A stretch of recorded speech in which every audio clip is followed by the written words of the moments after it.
This is a Hummingbird Feeder Heater, and I'm going to show you how to put it on your Hummingbird feeder. We're expecting some cold weather, so we're going to protect our little grumpy hummingbird here in the greenhouse.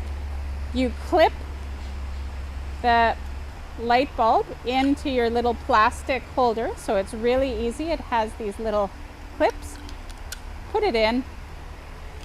You have these easy little hooks on a toggle, so you can make it bigger or smaller. Our grumpy little hummingbird is probably going to buzz me while I'm doing this. And you put it and hook it. This will fit on multiple types of hummingbird feeders. And you can see we've got our 3 little hooks. If you need to make it tighter, you can tighten it up. If you need to make it looser, that little toggle is handy.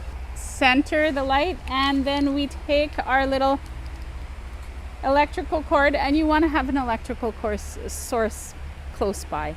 So this will help keep your little feeders from freezing in minus temperature.